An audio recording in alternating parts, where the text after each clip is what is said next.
सन्मानित व्यासमंच, सर्व शाळेचे मुख्याध्यापक, उपस्थित सर्व शिक्षक वृंद आणि माजी विद्यार्थी वर्ग. तर आज मला मी आणि कशाळकर मॅडम पहिल्यांदा मी बोलण्याच्या अगोदर त्यांना शुभेच्छा देते की त्यांचं भावी आयुष्य सुख समृद्धीचे, भरभराटीचे आणि आरोग्यदायी जावं.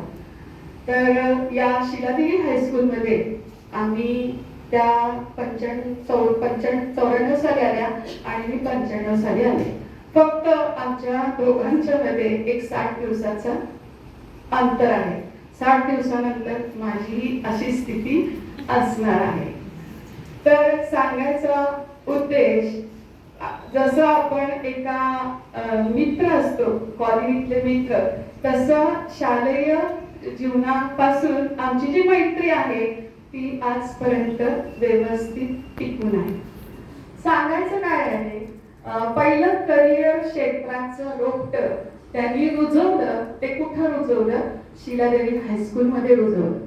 आणि मग मोठा वृक्ष होऊन त्या 2013 साली विद्यापीठ हायस्कूल मध्ये गेल्या आणि पुन्हा त्यांची बदली झाली 1/4/2021. ते वृक्ष बनूनच आले. जेव्हा आम्ही शिलादेवी हायस्कूल मध्ये होतो, आम्ही रोपट्याच्या स्वरूपात होतो.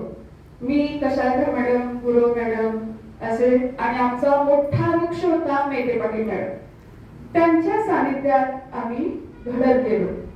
इथे सांगताना मला सांगायचं आहे की त्यांनी जे प्रशासन कशाळकर मॅडमनी केलेलं आहे, त्यांना दोन्हीकडच्या अनुभवाचा उत्तम उपयोग झालेला आहे.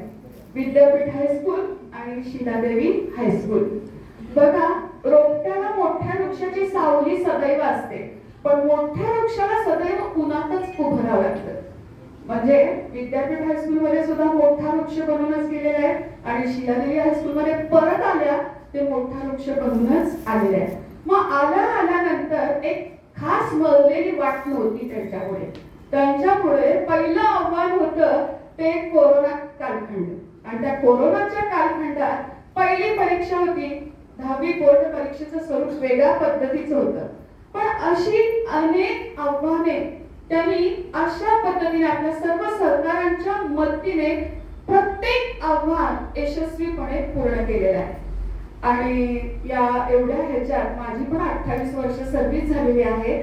त्या 28 वर्षामध्ये मी 26 वर्ष ताण घेऊन काम केलेलं आहे आणि 1-2 वर्ष कोणताही ताण न घेता काम केलेलं आहे. पण इथं मला नाही वाटत मैत्रिणींवरून मला त्यावर कोणतं म्हटलं, इथं जेव्हा शिलादेवी हायस्कूलमध्ये त्या मुख्याध्यापकपदी रुजू झाल्या तेव्हा चेष्टेच्या स्वरूपात कोणतं म्हटलं, आता मैत्रीण आली आहे. मी त्यांना चेष्टेच्या स्वरूपातच म्हटलं, प्रशासनामध्ये मैत्रिणी वगैरे काय नसतं. प्रशासन हे प्रशासनच असतं. एरवी आमची मैत्री अगतुगची आहे, पण या शालेय वातावरणात मी आदराची भिंत कधीही ओलांडलेली नाही किंवा त्या मैत्रीचा फायदा मी कधीही घेतलेला नाहीये. एक आदर त्यांच्यासाठी अहोजाओच्या स्वरूपात आजपर्यंत बोलत आलेली आहे. आमची मैत्री कधीही कोणाला दृश्य स्वरूपात दिसलेली नाहीये, पण अदृश्य स्वरूपात छानपैकी टिकून आहे. तर या कशाळकर मॅडमनी शाळेसाठी प्रत्येक वेळेला हाच विचार केला की मी या शाळेसाठी काय करू. मग विद्यार्थ्यांच्या दृष्टीने विचार करता गुणवत्ता वाढीसाठी त्यांनी अभ्यासिका सुरू केली. संध्याकाळी 5 ते 5:30 सुरुवात आहे म्हणून आम्ही 5:30 वेळ ठेवलेली आहे. सावकाश ती वाढवत जाणार आहोत. त्यानंतर सराव पेपर सुरू केला आणि ग्रंथालयामध्ये वाचन कट्टा निर्माण केलेला आहे. अवांतर वाचन व्हावं, विद्यार्थ्यांचं अवांतर वाचन व्हावं यासाठी वाचन कट्टा निर्मिती त्यांनी केलेला आहे. फक्त एक बाजू त्यांनी बघितलेली नाही, गुणात्मक बाजू एकच बघितली त्यांनी. भौतिक विकासाच्या दृष्टीने सुद्धा या शाळेला माझ्याकडून काय काय करता येईल या सर्वांचा त्यांनी विचार केलेला आहे.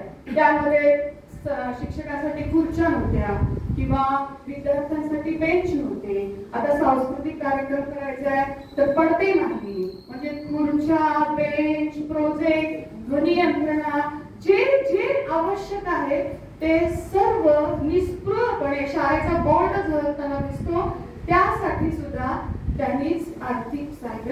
केलेलं आहे. मग अशा रीतीने फक्त कोणताही दाम दौल न करता आपल्या हातून जेवढं शाळेच्या साठी करता येईल तेवढं त्यांनी केलेलं आहे. आणि म्हणून मी शेवटी एवढं सांगू इच्छिते, तुमचं भावी आयुष्य खूप चांगल्या पद्धतीने जावं आणि पुन्हा तुमच्या दोघांच्या नवीन वाटचालीसाठी एक अभिष्ट चिंतन देऊन मी इथं माझे दोन शब्द पूर्ण